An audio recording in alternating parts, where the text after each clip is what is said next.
여러분들, 자, 돈 10,000원이 있죠. 자, 여러분들 이 돈을 어떻게 보시나요? 자, 이 돈으로 뭐 쓸 수 있는 돈에 그 초점 맞추시고 있으신 분들도 계실 것으로 생각을 하고요. 저는 제가 출판했던 그 책에서 자, 이런 말씀을 전달드렸습니다. 미래 가치까지 투영해서 볼 수 있다라고 하게 되면 그 물건이 그 물건으로 보이지 않을 거다. 저는 이 돈을 그렇게 보고 있지 않죠. 저는 씨앗으로 보고 있습니다. 같은 사물임에도 불구하고 자, 돈을 쓸 수 있는 돈으로 보시는 분이 있는데 다 투자로서 투자 자금, 씨앗으로 보는 사람도 있다라는 부분이 있죠. 자, 이렇게 어떤 시각을 가지냐에 따라서 자, 다르게 살아갈 수가 있다라는 부분 언급드리고 시작하도록 하겠습니다. 여러분들 금 아시죠? 자, 금 굉장히 골드 굉장히 비싸고 사실 이 안전자산으로 생각하시는 분들이 계십니다. 자, 금 채굴 과정 여러분도 잘 아시죠? 자, 암석 안에 금이 다 있어요. 자, 금이 덩어리로 있는 게 아니라 분리가 되어 있죠. 자, 금 채굴 과정 같은 경우는 암석을 폭발을 시켜서 거기에서 정제 과정을 거쳐가지고 여러 가지 자, 시냇물에 중량이 나가는 것만큼 다른 돌들을 치워서 막 이렇게 흔들어 가지고 자, 금의 덩어리를 조그마한 낱개 덩어리를 모아서 자, 이를 놓여서 자, 금을 만들죠.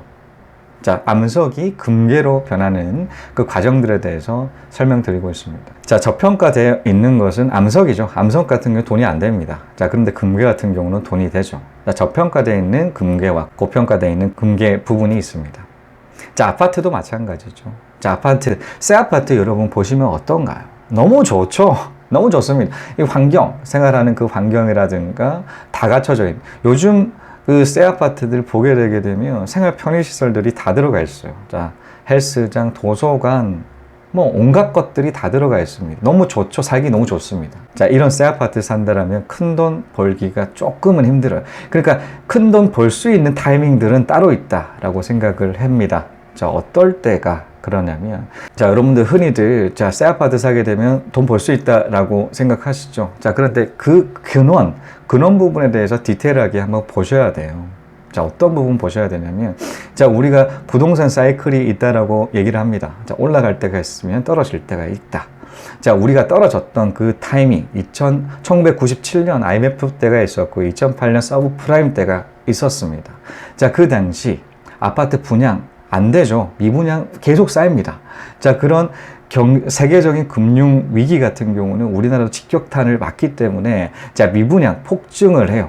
자, 미분양 폭증을 합니다. 그런데 정부 입장에서 이 미분양이 굉장히 위험하다라고 생각을 해요. 왜냐하면 자, 이 미분양 났던 그 물량들만큼 회사 대차 대조표를 보게 되면 자, 이 부채로서 잡힙니다. 자, 부채가 계속 증가를 하는 거예요. 미분양이 계속 증가를 되고 아무래도 이제 세계 금융 위기가 도래한 것만큼 자, 경제 성장은 계속 돼야 되지 않겠습니까? 그런데 자, 이런 미분양이 부채로서 잡혀 있기 때문에 부채가 높아지게 되면 파산의 위기가 커지겠죠.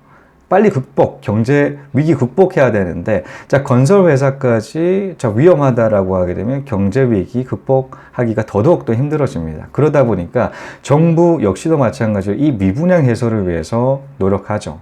1998년 김대중 정권, 그리고 2009년 같은 경우는 이명박 정권 때 어떤 정책들 많이 폈냐면 이 미분양 해소하기 위해서 이 미분양 났다라는 거는 새 아파트잖아요. 새 아파트들에만 자, 이런 조특법 이라는 조세특별법을 발의를 해서 자, 이런 혜택 줍니다. 자, 어떤 혜택 주냐면 이 미분양 아파트 산다라고 하게 되면 5년간 양도세를 비과세 면제해 주겠다.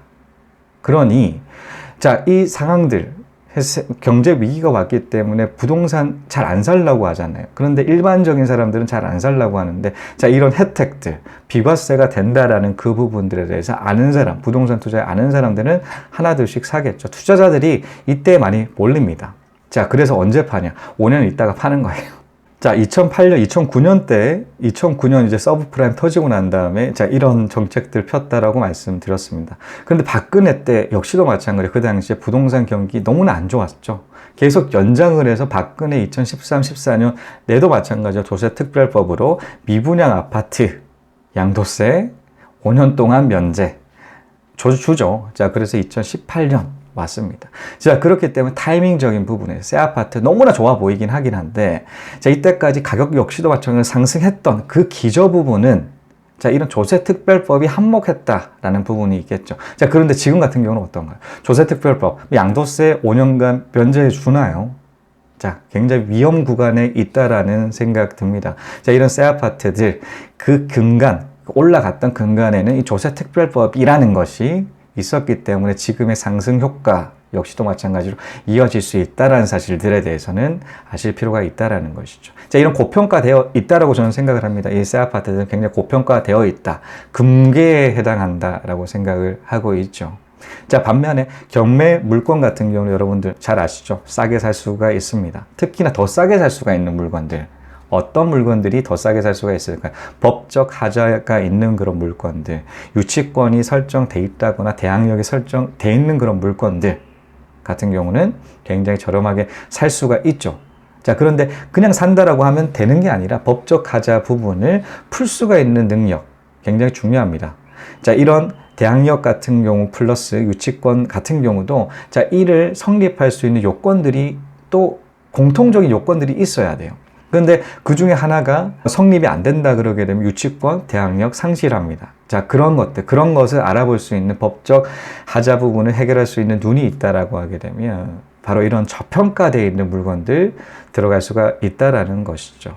자, 노후 아파트 역시도 마찬가지입니다. 딱 보게 되면 어떤 생각 드시나요? 와, 진짜 너무 오래됐다 라는 생각만 드시죠. 자, 그런데 이런 저평가, 그러니까 보통 일반적인 사람들이 안 좋다라고 생각하는 물건들 비쌀까요? 저렴할까요? 굉장히 저렴하겠죠. 자, 그런데 강남이라든가 한 30년, 40년 돼 있는 아파트들 저렴한가요? 아니죠. 위치가 정말 중요하다는 것입니다. 부동산은 위치입니다. 아무리 오래됐다고 하더라도 위치가 좋다라고 하게 되면 충분한 가치가 있다라는 것이죠. 마찬가지입니다. 자, 해당되는 그 노후 아파트라고 하게 되면 오래전부터 자, 이 건축이 되어 있는 거예요. 오래전에는 중심가 위치에 해당되는 그 지역에 건설될 수가 있겠죠. 거의 대부분 중심가에 해당되는 그 아파트들, 오래된 아파트들 많은데요.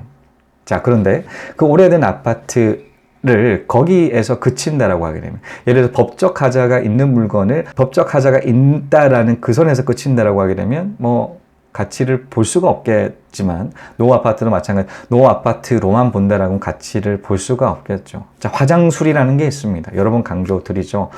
리모델링, 리모델링을 한다라고 하게 되면 새 아파트 정말 됩니다. 곧 제가 영상으로 한번 소개해 드릴 텐데요. 정말 새 아파트 되거든요. 노후 아파트가 가장 큰 단점, 오래됐기 때문에 살기가 좋지 않다라는 그 부분이 있는데, 자, 그 부분, 리모델링으로 새 아파트 만든다라고 하게 되면 어떤 결과치를 낼 수가 있을까요? 살기가 안 좋지가 않네? 살기가 좋네? 라는 생각 하시겠죠. 자, 그런데, 자, 리모델링 같은 경우는 어떤가요? 좀 돈이 많이 들어간다라는 생각 드시죠? 자, 그런데 그렇게 들지가 않는 방법들이 있습니다. 자, 그것은, 자, 인테리어 업자들과, 자, 딜을 통해서 조금 협상력이 있으신 분들이 좀 유리하시겠죠. 조금 해당되는 그 리모델링비 좀 깎아가지고. 자, 저는 18평 기준으로 리모델링 한다고 했을 때, 자, 700 안 넘는다라고 말씀드렸습니다.